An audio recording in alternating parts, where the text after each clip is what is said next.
Good morning. Work life balancing എന്നതാണ് ഇന്ന് കൈകാര്യം ചെയ്യുന്ന വിഷയം. പൂനെയിൽ ജോലിസ്ഥലത്ത് അമിത ഭാരം കാരണം, അമിതമായ സ്ട്രെസ്സ് കാരണം ആത്മഹത്യ ചെയ്തു. കേരളത്തിലാണെങ്കിലും കുറവൊന്നുമില്ല. പോലീസുകാർ വരെ ജോലിഭാരത്തിൻ്റെ കെയർ ഓഫിൽ ആത്മഹത്യകളിലേക്ക് പോകുന്നു. ഏറ്റവും കൂടുതൽ ആത്മഹത്യകൾ കണ്ടുവരുന്നത്, ഏറ്റവും കൂടുതൽ പ്രശ്നങ്ങൾ കണ്ടുവരുന്നത് ഏറ്റവും കൂടുതൽ വിദ്യാഭ്യാസം നേടുന്ന പ്രൊഫഷണലുകളിലാണ്. അപ്പോൾ വിദ്യാഭ്യാസം സ്ട്രെസ്സ് കുറയ്ക്കുകയല്ല, വിദ്യാഭ്യാസം കൊണ്ട് കിട്ടുന്ന ജോലികൾ അല്ലെങ്കിൽ ഉന്നത വിദ്യാഭ്യാസം നേടി കിട്ടുന്ന ജോലികൾ പോലും മാനസിക പിരിമുറുക്കങ്ങളുടെ ഉന്നതിയിലേക്കാണ് എത്തിക്കുന്നത്. ഈ സാഹചര്യത്തിൽ വർക്ക് ലൈഫ് ബാലൻസിങ് വളരെ അത്യാവശ്യമായ വിഷയമായതുകൊണ്ടാണ് അതിലെ സൈക്കോബയോളജിക്കൽ അപ്രോച്ചിനെ പറ്റി സംസാരിക്കുന്നത്. സൈക്കോബയോളജി ഇതിനെ നോക്കിക്കാണുന്നത് പഠിക്കാൻ തുടങ്ങുമ്പോൾ മുതൽ ഒരു വിദ്യാർത്ഥിക്ക് ആവശ്യമായ ഒരു കൺസൾട്ടേഷനെ തുടർന്നാണ്. ഒരു വിദ്യാർത്ഥി ഒരു നല്ല ഉന്നത വിദ്യാഭ്യാസം നേടുകയും വിദേശത്തോ സ്വദേശത്തോ ഉയർന്ന ഒരു ജോലി ആഗ്രഹിക്കുകയും ചെയ്യുമ്പോൾ അതോടൊപ്പം അറിയേണ്ട ചില കാര്യങ്ങളുണ്ട്. ആ കുട്ടിയുടെ മാനസികമായ അവസ്ഥകൾ, ഏതൊക്കെ പ്രശ്നങ്ങളെ ആ കുട്ടിക്ക് അതിജീവിക്കാനും പരിഹരിക്കാനും നേരിടാനും സാധിക്കുമെന്നത്, ഇതിൽ ശാരീരികമായതോ ഹോർമോൺ ലെവലിലുള്ളതോ കുടുംബപരമായതോ ആയ പ്രശ്നങ്ങൾ എവിടെയൊക്കെ ഇടപെടുന്നു എന്നത്, ഇത്തരം തിരിച്ചറിവുകളെ പറ്റിയിട്ടുള്ള കൺസൾട്ടേഷനാണ് ആദ്യമായി വേണ്ടത്. ഇവിടെ മുതൽ തുടങ്ങുന്നതാണ് സൈക്കോബയോളജിക്കൽ അപ്രോച്ച്.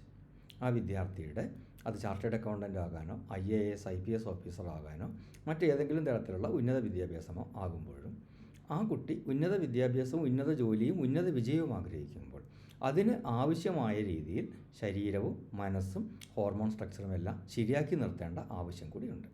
ഇതിൻ്റെ എല്ലാം അഭാവങ്ങൾ, ഇതിൻ്റെ എല്ലാം പരിമിതികൾ ഈ വിദ്യാർത്ഥിയെ അല്ലെങ്കിൽ ഈ കുട്ടിയെ പല രീതിയിൽ ബാധിക്കാൻ സാധ്യതയുണ്ട്.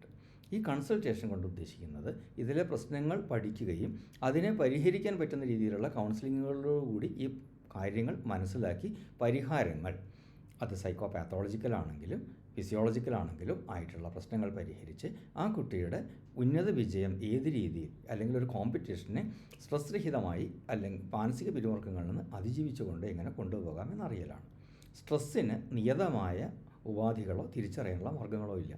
അത് കുടുംബപരമായിട്ടുള്ളതാവാം, ഫിനാൻഷ്യൽ കാര്യങ്ങളെ പറ്റിയുള്ളതാവാം, ഒരു ജോലി സ്ഥലത്ത് ചെന്ന് കഴിയുമ്പോൾ അവിടെ ഇരുന്ന് പണിയെടുക്കാൻ കിട്ടുന്ന സാഹചര്യങ്ങളുമായി ബന്ധപ്പെട്ട കോഗ്നിറ്റീവ് എർഗണോമിക്സുമായി ബന്ധപ്പെട്ടതാവാം, മറ്റ് ഒപ്പമുള്ള ഉദ്യോഗാർത്ഥികൾ അല്ലെങ്കിൽ മൊത്തം വർക്ക് ചെയ്യുന്ന ആളുകളുടെ സ്റ്റാൻഡേർഡിലേക്ക് എത്താൻ കഴിയാതെ വരുമ്പോഴുണ്ടാകുന്ന ടെൻഷൻ കൊണ്ടുണ്ടാകുന്ന മാനസിക പിരിമുറുക്കമാവാം, കൃത്യമായി ടൈം ടേബിൾ വെച്ച് കാര്യങ്ങൾ ചെയ്ത് ശീലമില്ലാത്തത് കൊണ്ട് അമിത ഭാരം എടുക്കേണ്ടി വരുന്നത് കൊണ്ടാകാം, സീനിയേഴ്സിൽ നിന്നുണ്ടാകുന്ന പ്രശ്നങ്ങളെ നേരിടാൻ മാനസികമായ പ്രിപ്പറേഷൻ ഇല്ലാത്തത് കൊണ്ടാകാം, വീട്ടിൽ വരുമ്പോഴുള്ള പ്രശ്നങ്ങളുണ്ടാകാം. ഇങ്ങനെ പലതരത്തിലുള്ള പ്രശ്നങ്ങളാണ് മാനസിക പിരിമുറുക്കങ്ങളായി വരുന്നത്.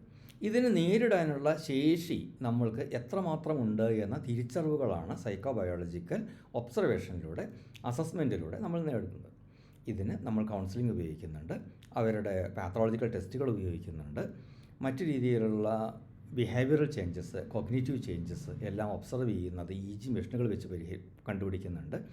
ഇങ്ങനെ behaviour and cognitive observations, assessments ആണ് ഇതിന് കാരണമാക്കുക നമ്മൾ ഉപയോഗിക്കുന്നത്. അത് EEG മെഷീനുകളിലൂടെയും ഡയറക്റ്റായി നടക്കുന്ന കൗൺസിലിങ്ങുകളിലൂടെയും ഇവരുടെ ഫാമിലി മെമ്പേഴ്സുമായി നടക്കുന്ന കൗൺസിലിങ്, അധ്യാപകരുമായുള്ളതാവാം, ജോലി സ്ഥലത്തെ HR-ഉമായിട്ടുള്ളതാവാം, അവിടുത്തെ കോഗ്നിറ്റീവ് എർഗണോമിക്സിൻ്റെ ഒബ്സർവേഷൻസ് ആവാം. ഇങ്ങനെ പലതരത്തിലുള്ള ഘടകങ്ങളിലൂടെയാണ് നമ്മൾ വിദ്യാർത്ഥികളുടെ കൺസൾട്ടേഷൻ മാതിരി തന്നെ ജോലി സ്ഥലത്തെ സ്ട്രെസ്സുകളും ഇത് ഇവരിലുണ്ടാക്കുന്ന ഇമ്പാക്റ്റുകളും പരിശോധിക്കുന്നത്. ഇത് നമുക്ക് പലപ്പോഴും കണ്ടുവരുന്ന ഒരു പ്രശ്നം, നമ്മൾ മാനസിക പിരിമുറുക്കം എന്ന ചിന്തയോടുകൂടി ഒരു സൈക്കോളജിസ്റ്റിൻ്റെ അടുത്തോ ഒരു കൗൺസിലിങ്ങിനോ പോകുമ്പോഴുണ്ടാകുന്ന പല ഘടകങ്ങളും സൈക്കോബയോളജിയുടെ ഒബ്സർവേഷനുകളിൽ മാറി കാണുന്ന കാഴ്ചകളുണ്ട്. കഴിഞ്ഞ ദിവസം ഉണ്ടായ ഒരു പ്രശ്നം പറഞ്ഞ് ഞാൻ ഈ വിഷയം അവസാനിപ്പിക്കുകയാണ്. നമുക്ക് മാനസിക പിരിമുറുക്കം കാരണം ജോലി സ്ഥലത്ത് പരാജയം നേരിട്ട ഒരു വ്യക്തി അതിൻ്റെ കാരണം അന്വേഷിച്ചപ്പോൾ എത്തിയത് വിറ്റാമിൻ D3യുടെ പ്രശ്നമായിരുന്നു. വിറ്റാമിൻ D3 എപ്പോഴും കുറഞ്ഞു നിൽക്കുമ്പോൾ അത് ശരീരത്തിൽ ഡിപ്രഷന് തുല്യമായ പ്രശ്നങ്ങളാണ് മനസ്സിലും ശരീരത്തിലും ഉണ്ടാക്കുന്നത്. അതിനെ നമ്മൾക്ക് തെറ്റിദ്ധരിക്കാം, അതൊരു സ്ട്രെസ് മാത്രമായ പ്രശ്നമായിട്ടും സ്ട്രെസ്സിൻ്റെ റിയാക്ഷൻസ് ആയിട്ടും തെറ്റിദ്ധരിക്കാൻ സാധ്യതയുണ്ട്.